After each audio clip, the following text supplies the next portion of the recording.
A Kohezion application can be utilized by many users. The user list field allows you to assign one or multiple users to a record. It's handy if you're dealing with person-specific tasks, for example. Let's drag it into our canvas area and name it.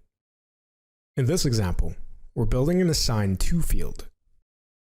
This is now a dropdown, containing all the users that have access to this application. There's a few properties specific to this field that you should know about. First, let's see notification properties. There's two here, the assignment notification and the change notification. When the assignment notification is checked, whenever a user is selected or unselected, he will receive an email notifying that he has been assigned to a record, along with the record details.